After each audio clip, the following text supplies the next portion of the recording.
Hello, everyone. It is Amy and Mary. We are back here on Amped Women. No, what is it? Amped for Wellness. Amst- Amped for Wellness conversations around women's health and wellness. So thank you for tuning in if you are watching this. Today, we wanted to talk a little bit about weight loss injections and medications interventions that have been going on. And the reason why we decided to choose this topic as pretty much our first topic to really go into depth about is because this is one of the things that really kicked us into wanting to do this in general and seeing everything that we were seeing and kind of watching things unfold and having conversations around it and talking to each other made us really want to just put those conversations out in the public. So I will preface it by saying we are not doctors, we're not physicians, we are personal trainers and practitioners in the nutrition space. So, what we talk about is by no means medical advice. Simply, we wanted to share our experience with what we're seeing in people and share our thoughts regarding how things seem to be unfolding. So, yes. do you have anything else to add to that? Yeah. If you are interested in weight loss, medical assistance, please talk to your physician. Please talk to your doctor. Get that advice. You can make the call. These, again, are just conversations, like Amy said. And a big reason why we want to have these conversations and make them public is because we're pretty sure that we're not the only ones with certain feelings, and we want to create a sense of community. And so if you're having questions about it and you hear this and you're watching and you're saying, oh, okay, I kind of felt the same thing, witnessed the same thing, just to give you a little bit of peace of mind about it. So yes. And it's not anything new at this point, right?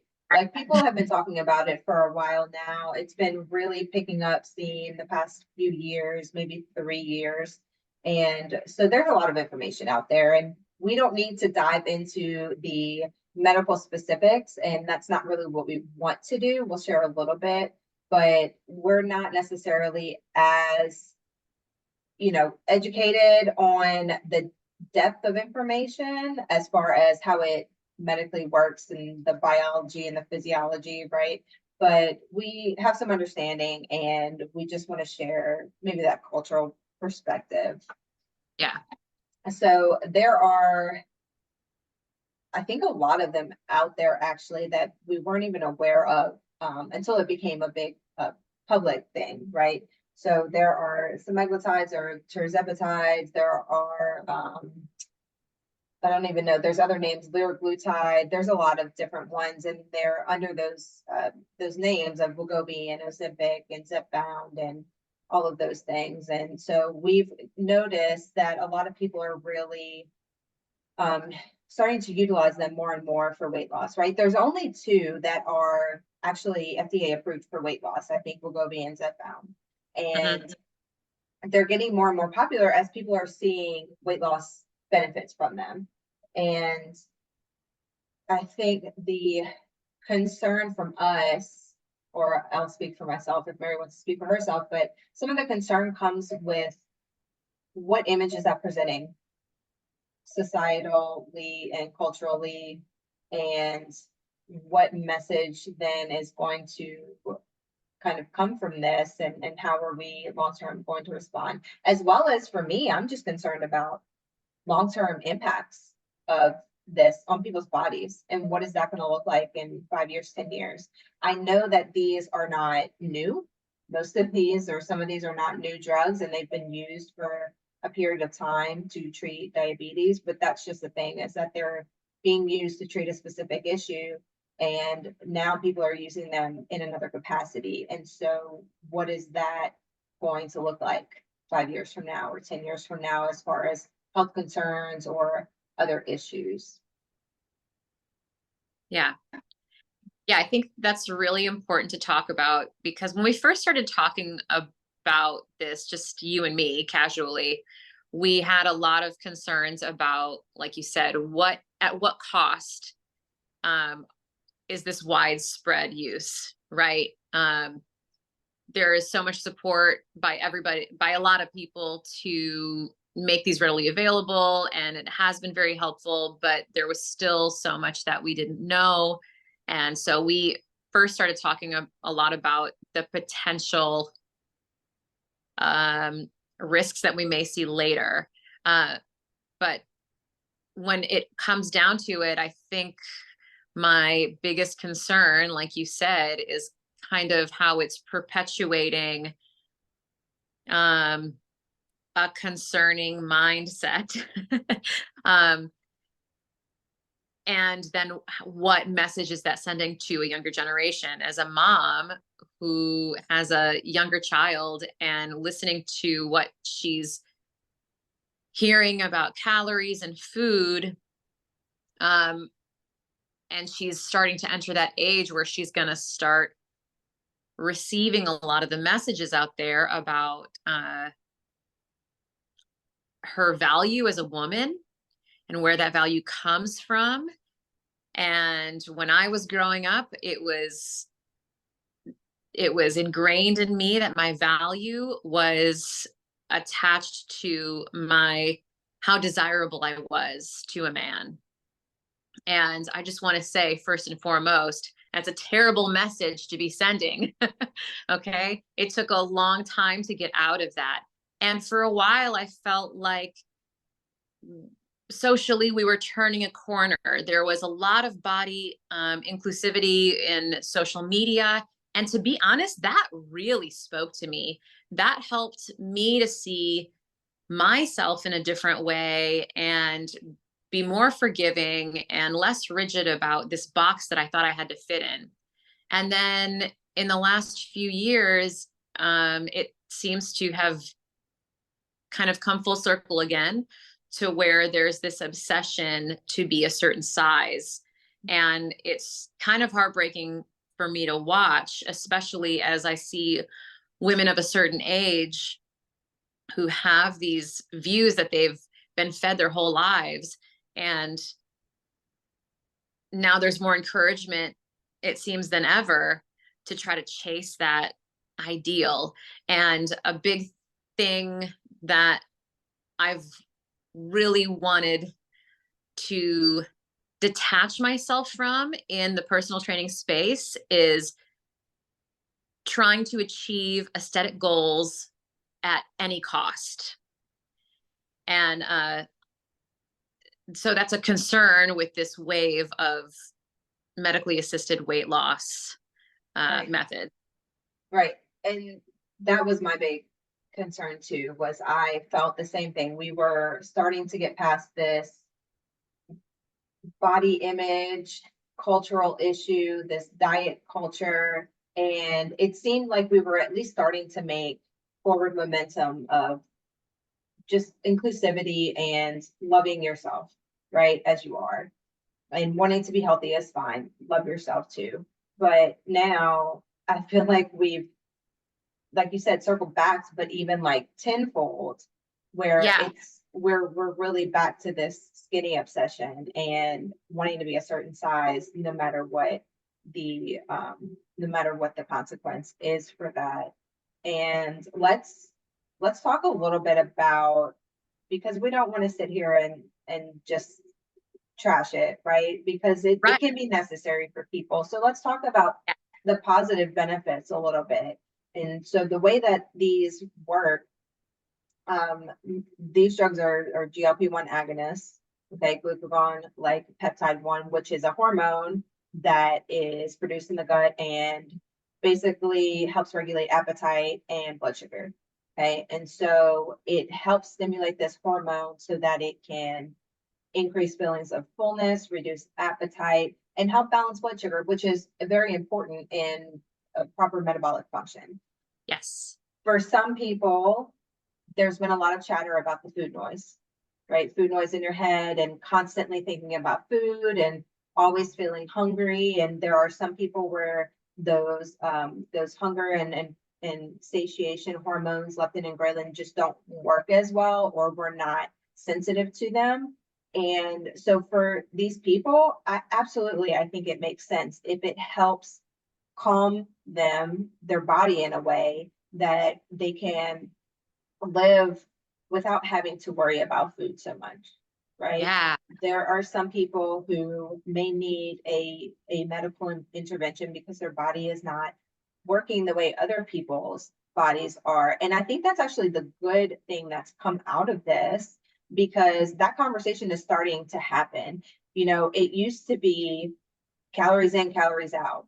Right. If you're not losing weight or if you're overweight, it's because you're not working hard enough. It's Yeah. because you're lazy. It's because you're eating too much. And the fact is, the people who diet, or the people who are overweight trying to lose weight, are probably the people who know the most about restricting food intake Yeah. versus the people who can eat and not seem to, you know, Not think about it.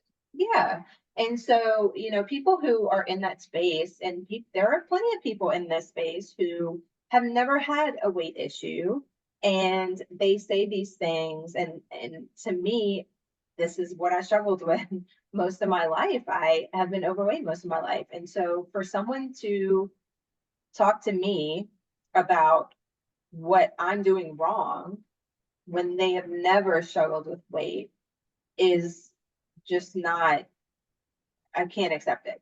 I can't accept it because you don't understand it. You don't understand it the way that I do. So, I think that there are definitely some benefits to it, and there are definitely some people who are very supported by this.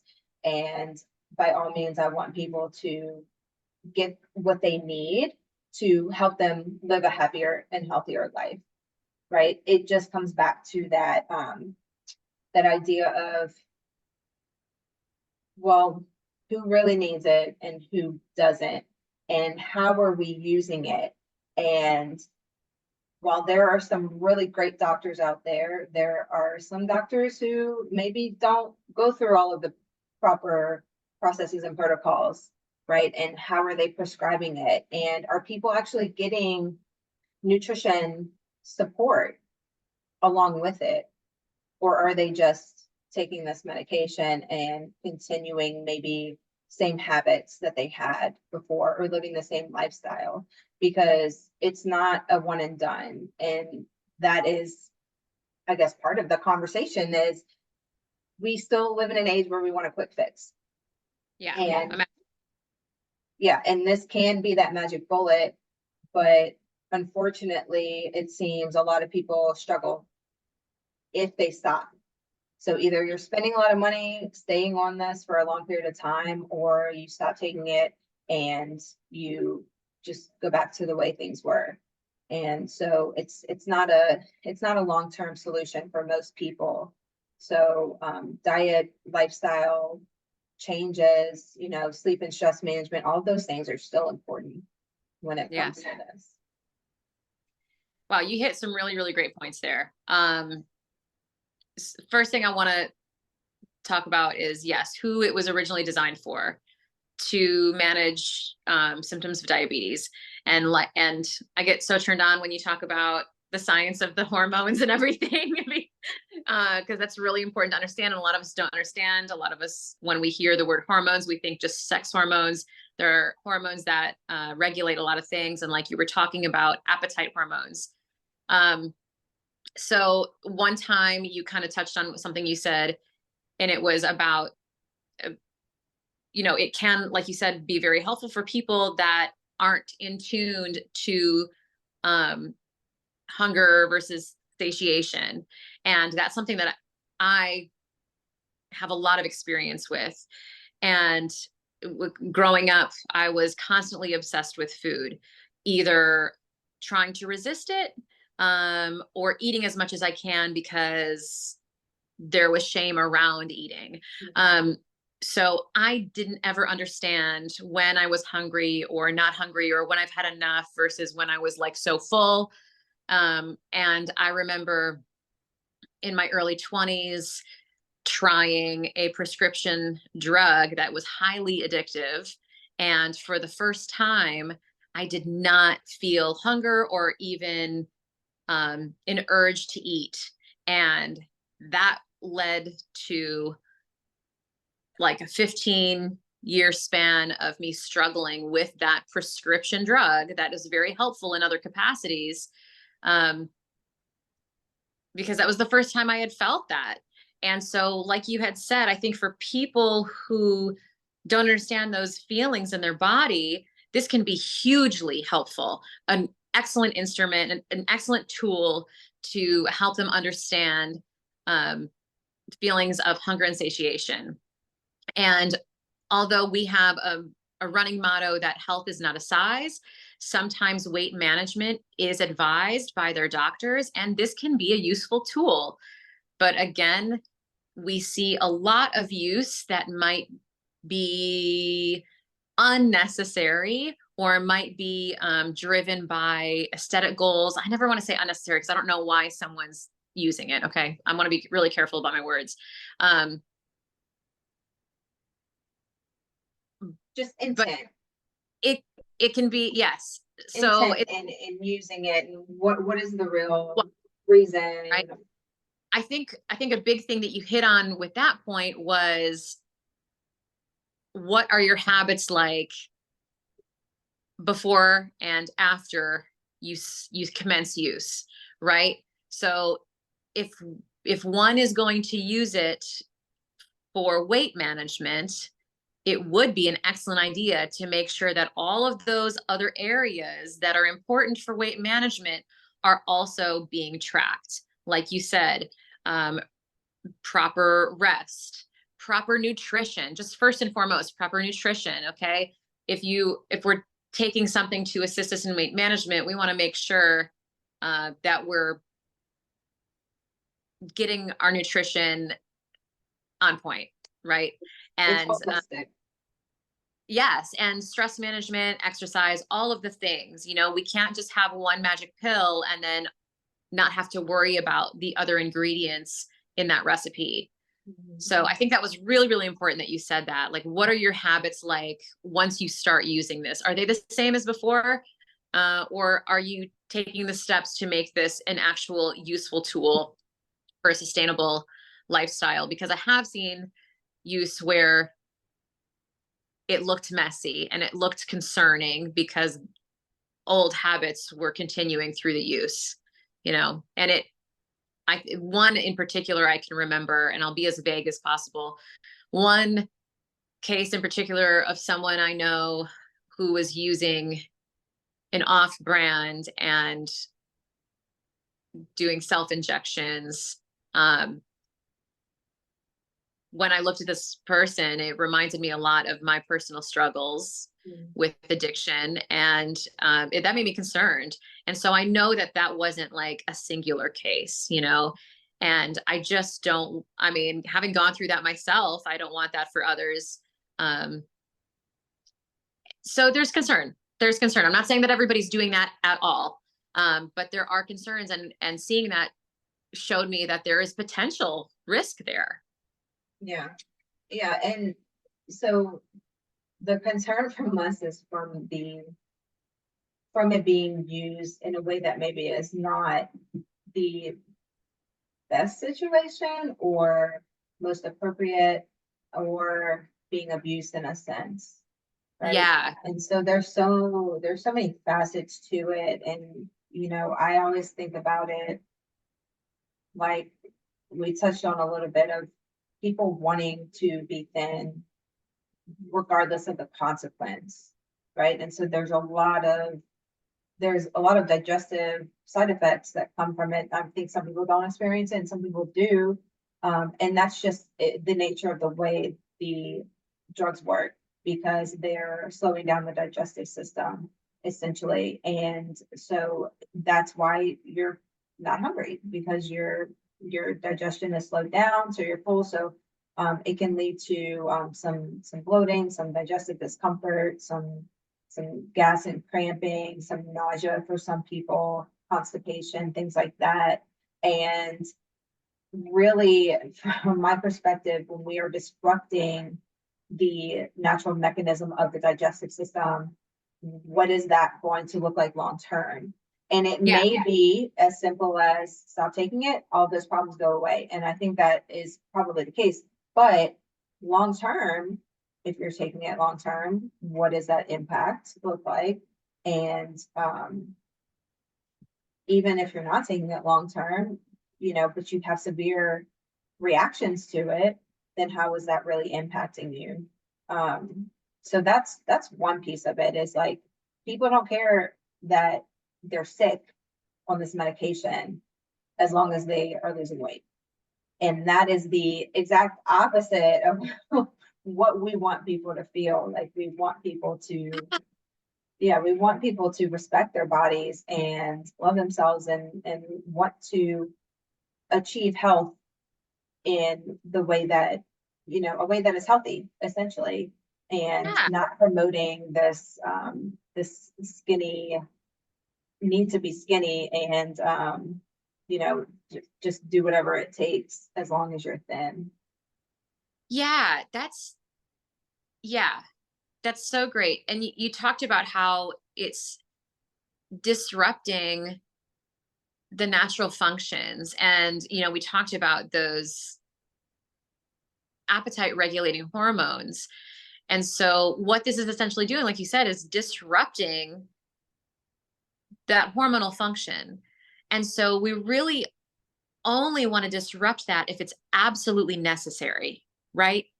We don't want to disrupt anything in our body unless like it's really needed, because otherwise there's those consequences. And like you said, we personally have seen a number of people who continue use even though that disruption is causing severe sickness.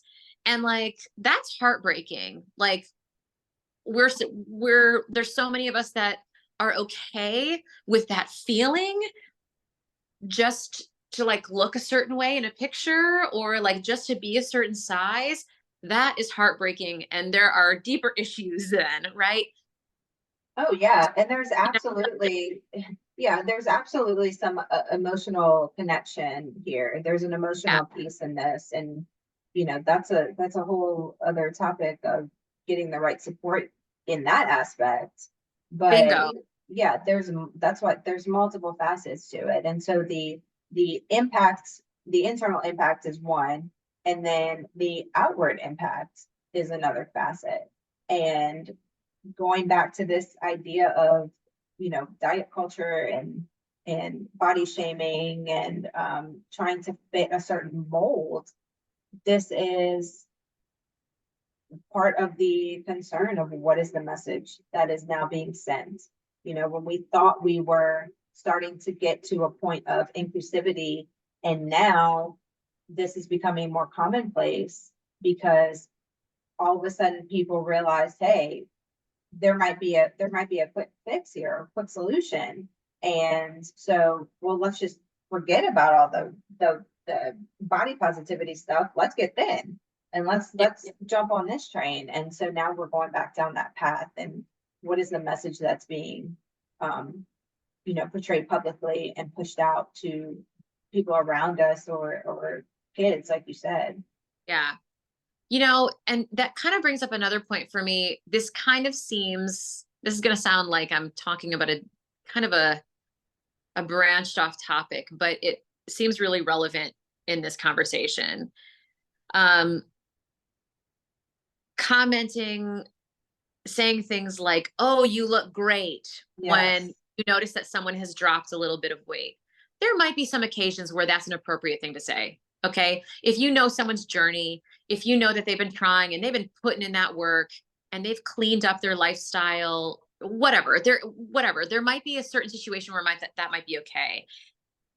But there have been a number of times that I just, for instance, my clients, I've heard people say to my clients, "Oh, you look great. I can see a real difference." But they didn't know the whole story. And that person might have looked different, um, smaller. They're commenting because that person looks smaller. That person might have looked smaller for reasons that weren't so great. maybe they haven't been eating because they were super stressed. That was one of my patients or one of my clients. I'm not a doctor, but it was one of my clients. And so that kind of was hard to hear that person receive that comment, because that wasn't by choice. That wasn't like a good way for them to lose weight, and they didn't feel good about it. Or just in general, when at times that I've lost weight, like after having a baby, and people always commenting on my changing size, that's not a very comfortable thing, because you're putting value on my body at different stages. And first of all, you're not allowed to do that. Mhm. don't don't comment on my body. No. And that's There's a what perpetuates the cycle. It yeah, perpetuates the cycle of, okay, ex- if you comment because you notice somebody lost a little bit of weight and you comment on that, then it just keeps promoting this idea of I have to be smaller in order to be yes. accepted. Yes. And then what happens when you put a little bit of weight back on? Because that's going to happen too. It's not a linear thing. Our bodies change all the time. Our lives are not stuck in one place. I'm not always going to have the time and the resources to eat perfectly clean and to get all of my workouts in, or to sleep regularly all night. I do my best day to day, but my body doesn't look the same week. And you know what? That's okay. That's okay. But we keep commenting on people's bodies every time they lose a little weight or they look a little bit different. I Hold mean, on, what pause, really pause, fluctuating? pause. Go lay down. Go lay down.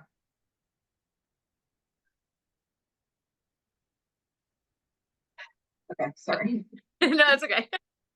Yeah, so we just want to be mindful of that, and because there have been times that I've seen um some misuse of these uh weight loss injections, and the the people misusing them getting positive feedback, and that's upsetting to see. Yeah, yeah. And it's sad because we've seen people on them, and again, it's beneficial for some people. And there is a side to it of it can provide that boost that people need Yeah, to really jumpstart their transition into making lifestyle changes that yeah, are good for their health, right? So it can be very useful, and I have wholeheartedly admitted that you know what, sometimes if I could just drop 5 pounds in a day, like it would be super helpful for me. So it can promote a positive boost that people need to get started. And I think that that's great. But then there are some people that we've seen, I think, who are taking it, who they drop a little bit of weight, and yeah, they look great because they look confident, they look happier, but then it keeps going even past the point where we feel like they look healthy, yeah. and that's the biggest concern of when is enough, right? And then when you stop, what's going to happen after that? Yeah, I think that's a big piece too, is okay, if we're taking it for this reason, like weight management, when do we stop? What happens when we stop?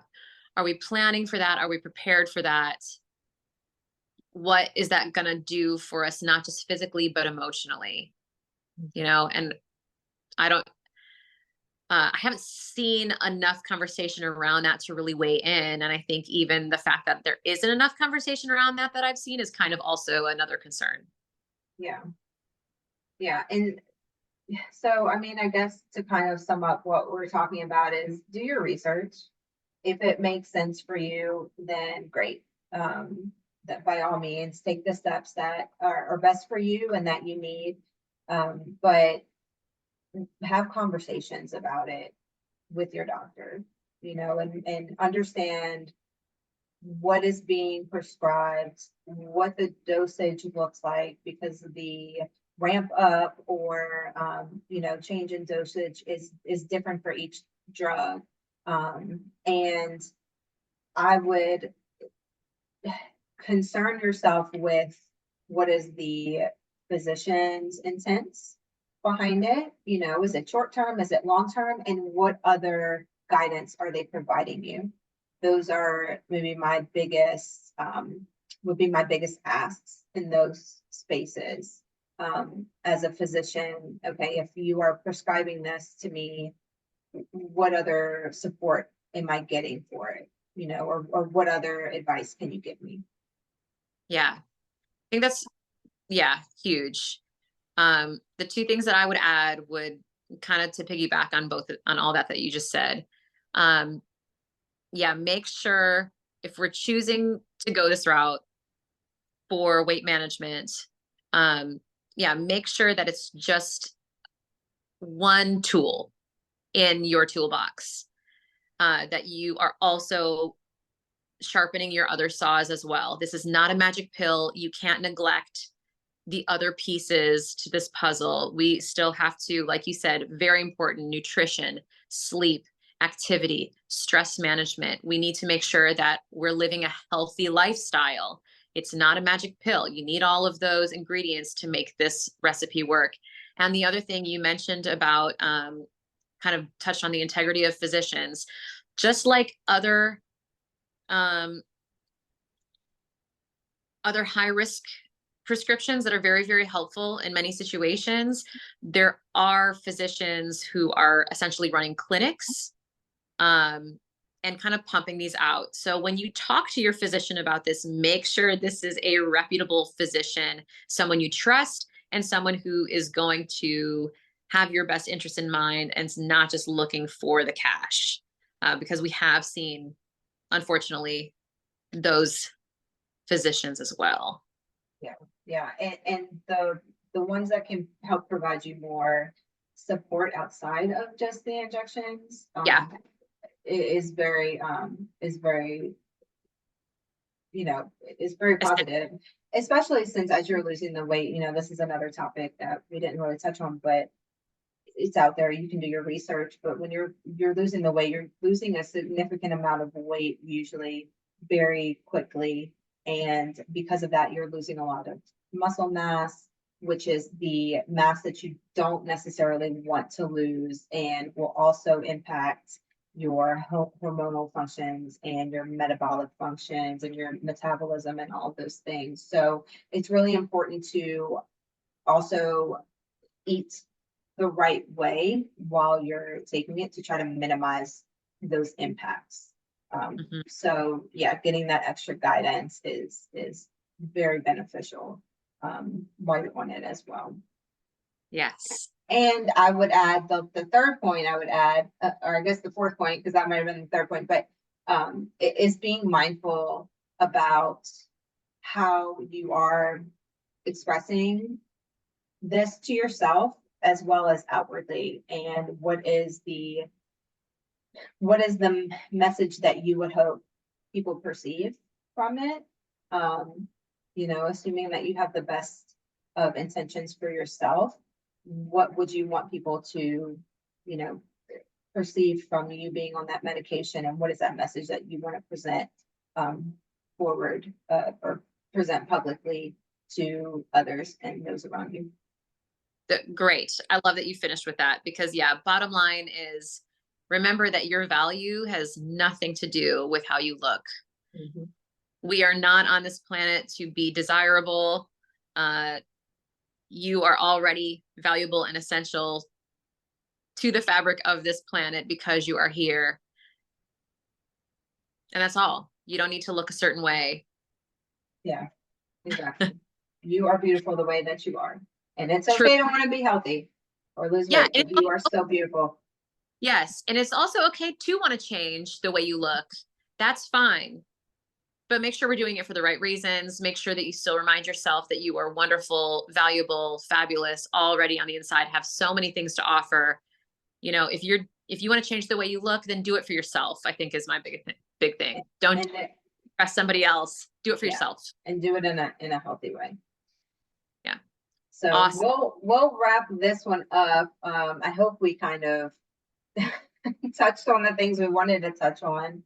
I think I so. feel like we talked around about a little bit, but we will probably circle back to this at some point. So if you're watching and you have comments or questions or other, other concerns or just any notes, then feel free to drop a message or a comment and let us know, because I'm sure this will come up again in another conversation as it continues to evolve.